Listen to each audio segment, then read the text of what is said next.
Shalom. I want to start by giving all praises, honors, and glories to Yahweh, Bahashem, Yahweh Shai, Bahashem, Rakakwadash, the honor to the apostles, the elders, the great millstone, who taught us 100% truth, according to the spirits to be Yahweh, Bahashem, Yahweh Shai. Peace and blessing to the hopeful elect out there pushing this word through the four corners of the earth in sincerity, and peace and blessing to you hopeful believers out there, which are also part of the elect. To y'all say Shalom. And once again, I want to say, call Allah, Yahweh, Bahashem, Yahweh Shai, Bahashem, Rakakwadash, for giving me the spirit to do the lesson on today. Lord will it feed you lamb and sheep of Yahweh, Bahashem, Yahweh Shai, man. Now, we got a video going into, through the parasper of Yahweh, Bahashem, Shai, of course. We got a video going into pretty much whatever you sow, that what you should reap, man. Whatever you sow, that what you shall reap. And I want to liken this more unto preparation for winter, because we're close to winter. We're close to winter. When I say we're close to winter, when you think of winter, you think of death. What is Yahweh Shai coming back to do? He coming back to death, kill, destruction. So you think of winter, everything's decayed. You know what I'm saying? Ain't no life. You know what I'm saying? And we're prepping for the winter right now. The winter, hey, we've been prepping, but the winter's pretty much here. It ain't super bad though, but we prepping for those super bad times, man. Super bad times. And what we prepping, we're building what? Faith. We're building up faith. That's what we're doing. We're building up faith in Yahweh, Bahashem, Yahweh Shai, man. We're prepping for the wintertime, because that's what I like to liken it to all the time. I think about them scriptures, which I got in Galatians 7, and all those things they be speaking about pretty much. You know what I'm saying? You sow, you should reap. So whatever you plow, put into the ground, you know what I'm saying, that's what you're gonna reap. So if you don't plant that much food for you, when it comes time to reap the harvest and winter is here, that's all you're gonna have with you. Now we liken that unto serving Yahweh Basham Shah. If you don't, how much faith you accumulate, and the Lord gives you a certain meter of faith. There's a certain meter that you have.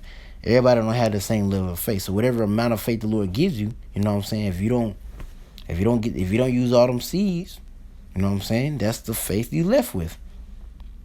Some people gonna have, when the time of Jacob troubles out, people gonna have little faith, and they gonna get uprooted. Some people gonna have that amount of faith that the Lord appointed them to, because the Lord gonna try you to that amount of faith He pointed you to. Let's say the Lord's like, I need you to be able to bench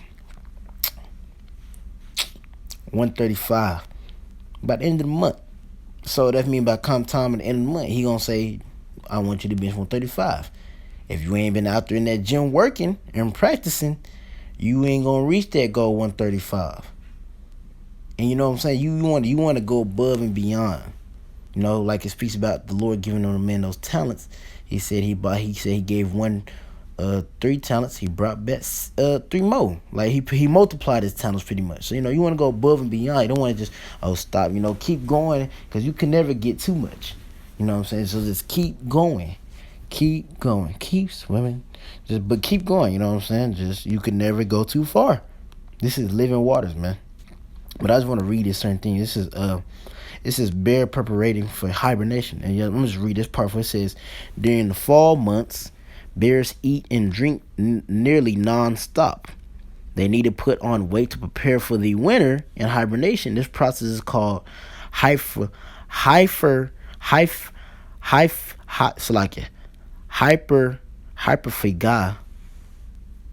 I think I'm saying it wrong. It's probably hyper,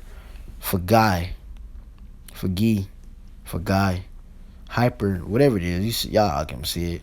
So during that process, bears are very active. Many visitors have a chance to see them in action. So pretty much what bears do for hibernation is they store up as much food in their bodies, because in the time of winter, there's not no food out there. Now, what is this likened unto? Think about this wisdom not to understanding. When the famine of the word go out, winter done started. It's no more food out there. It's no more food for the spirit no more. So whatever you gathered up, faith you built up, that's what you left with. There's no more food for the spirit out there no more when the famine of the word comes. So we gotta get as much food. We gotta, feed our spirit as much as possible. In other words, build up our faith as much as we can before winter time. And if winter is approaching, man. And then I want to get this before we get into the scriptures, man. It says, and ants hibernate during the winter. It says, underground temperatures are much warmer than winter months, and ants can survive in their colonies during this time. Ants work together to prepare for the hibernation period, just as they work together during the warm months. So they collect food, store food in their stomachs, and prepare their colonies for a long winter. During this time, they gather as much food as needed to keep the queen from starving and put back extra food for the workers.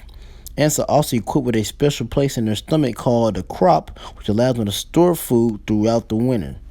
Due to the limited food sources available, ants will conserve as much energy as they can during the winter. It says they don't move much and tend to stick together to increase the amount of heat in the colony. They are able to work together to stay warm and keep the queen warm. And that was pretty much, let's go on and say some more stuff. But like as I said, they store up that food before winter time. So before the destruction, they building up as much wisdom and knowledge and understanding, which are in the scriptures. They're building up their faith in Yahweh by as much wisdom as possible in Yahweh. You know what I'm saying? What's wisdom? To the power spirit of Yahweh by Shah, wisdom not of the scriptures as possible, so they could be able to get through that winter. So they sowing. If you sow a lot, you know what I'm saying, you serving Yahweh by Shah, you being half-ass with it. You're not really going like that. You're not really gathering. You're not being in the spirit as much. You're not being around the brothers as much. You know what I'm saying? You're not doing things that fill up, fill the spirit, quicken the spirit. Then when it comes time to juggle troubles, whatever you was doing, that's what you're going to be left with. So if you weren't really serving Yahweh, you know what I'm saying, you ain't going to know as many scriptures. Not many people is going to come into mind and comfort you in certain situations. All type of things like that, man. And, first and foremost, of course, I'm speaking to myself. And I just want to pull these scriptures out that we're going to get the main ones. This is Job 12:7. But ask now the beast, and they shall teach thee, and the fowls of the air, and they shall tell thee. So pretty much, Lord's like, look at the beast that he has fashioned. We just went into the bear, their hibernation process. We went into the ants, which the ants is referred into the scriptures a lot of times. With the ant, and we got the scripture too, the ant,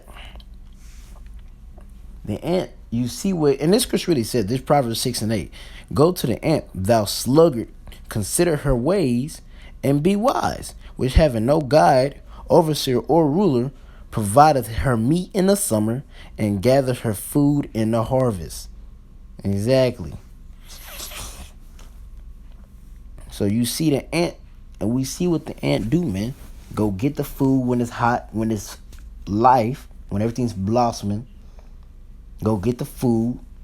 Then as winter approaches, they prep. They store up food. Here it is, everybody see, because you have people doing their carnal way of storing up for the winter. Go stack up on cans, man. Stack up on cans, ammunition, get you a bunker. Get you, you know what I'm saying? They doing their carnal way, but that is not going to save you. You got to stack up spiritually canned food, spiritually ammunition, spiritual camps. Spiritual, what is it called? A little camp thing, a little tent that you could put out. You got to stack that up spiritually, because that's the only way you're going to be able to get through Jacob's troubles. Because the things the Lord is going to bring, if you don't have that wisdom and knowledge, like it says in Isaiah 33:6, wisdom and knowledge should be the stability of thy times. So if you ain't stacked up all those canned foods of wisdom and knowledge, then you ain't going to be able to make it through Jacob's troubles. And it ain't just stack up a little bit. You done stacked up 3 cans of wisdom and knowledge. So when Jacob troubles come, you think 3 cans going to help you make it through that? You want to stack up as much as possible. You want to go overboard. It's never too much. You want to stack up. You want to go overboard, man. You know what I'm saying? This is Galatians 6:7. Be not deceived. Yahweh is not mocked. For whatsoever a man soweth, that shall he also reap. Now, that's mainly referring to, what I'm saying, if you sow, what I'm saying, wickedness and all that, you're going to reap that, what I'm saying. But I want to use it for in the aspect of whatsoever man soweth, that shall he also reap. Hey, you could even use it to your day-to-day life. If your ass if you go to work 7 hours and your paycheck come in 2 weeks, you get paid every 2 weeks and you only work 7 hours, you ain't getting nothing. You ain't getting nothing. Nada. So let's say you're sowing. Cause when you think about soweth, you know what I'm saying? Sow, you know what I'm saying? You're planting. So you sowing for you put your seeds out there, they're growing. The harvest is here. If you ain't put out many seeds like that, you ain't gonna have too much fruit to eat from when wintertime comes. So if you ain't been sitting here really indulging yourself and serving your house, if you ain't been making, bottom line, if you ain't been making the most out of your habitation, then you ain't gonna have too much to eat from when time of Jacob troubles come. If you ain't been making them in your habitation, because the ones like he said, because you have made thee my habitation, behold, no evil shall befall thee. Why? Because he made sure he pretty much stacked up a lot of wisdom, knowledge, and understanding through the prosperity how by Shah for the times, for that winter that was coming. And this ain't like any ordinary winter, man. This is a winter never seen upon on this earth, known as Jeremiah 13, Jacob trouble that lasts for that day is great, and none is like it, man. And this will be the last scripture. This is 2 Corinthians 9-6. But this I say, he which soweth sparingly shall reap also sparingly. So if you sow, and let's get that sparingly. Let's see what that means. Let's look it up. We're just gonna do it this way and see. It says in a restricted or infrequent manner, in small quantities. So you sparingly, you ain't really, you know what I'm saying? You ain't really serve your house by time. You ain't really make your habitation like that. You go say what's up to the brothers. You weren't really around the brothers like that. You didn't stack up that faith like that, really. You didn't stack up that wisdom. You didn't stack up that canned spiritual food. You didn't stack it up like that. You should also reap sparingly. So that means that whatever you stacked up, whatever you planted, them crops, you only planted 3 apple trees, you're going to be able to eat. That's what you're going to be able to eat from, those 3 apple trees. And that ain't going to, if you sowing sparingly, you're not going to make it through Jacob troubles. You're not. You're not, man. And this is, we're going to keep on and say, and he which soweth bountifully, which pretty much means a good amount, shall reap also bountifully. The Lord is like, whatever you put in, you shall receive. That's what the Lord said. Whatever you put in, you should receive. So if you put in a lot of work in this ministry, you going in, you plowing for your Yahweh Basham Shah, you're fervent, you're on fire, you're going in. Then when the time of trickles come, the Lord got you, man. Because you was making them your habitation. The ones that sowing sparingly, you ain't really making the Lord your habitation at all. You think you is because you saying call like but you're not really making the Lord your habitation like that. So Lord don't got you in the time of Jacob troubles. You ain't gonna be able to eat that much. You probably gonna go a couple days of no food and you gonna be done for. You gonna give up. You gonna submit to this devil. While the one that sowed bountifully, the Lord gonna give him that strong faith. You know what I'm saying? He was sowing bountifully. He was plowing like crazy. So the Lord's like, I'm gonna give you that strong faith so you get through Jacob troubles because you're going hard for me. The one that's not going hard for you, how about Shah? You is not gonna make it, man. And I like to liken that unto them ants. You know what I'm saying? If them ants don't store up that much food, they ain't gonna make it through that winter.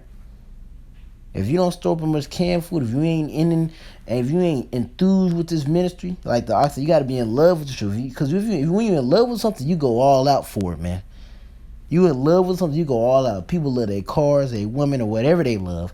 When you love something, you go all out. If you love shoes, you go all out. You get a new retro Jordans that come out every year. You get the most expensive shoes that you never wear them. You never wear them. You don't want them to get dirty, nothing. Can't nobody else touch them but you. When you love something, you go all out. So if you're in love with serving Yahweh by Hashem Yahweh, you're going to go all out. And the Lord going to see that. He's like, I'm going to give you that all out faith in time of Jacob troubles. But if you ain't moving like that, Lord ain't going to give you that all out faith, man. But yeah, man, Lord will. Just edifying to the pounds for the Yahweh by Hashem, man. Whatever, don't sow sparingly. Because my coach used to say this in school. You ain't cheating me, you're cheating yourself. So that's what you're doing, man. If you so sparingly, you ain't messing your own self over. You're not doing nothing to the Lord. You just really fulfilling your lot. He like, you was allowed so sparingly anyway. So ain't faith. But Lord, we allotted to sow bountifully so we could reap bountifully in the time of Jacob's troubles. Had that great faith, that strong tree, man. But Lord, will this edify through the power and spirit of Yahweh, Bahashem, Yahweh Shah, man. To y'all, I'm going to say shalom.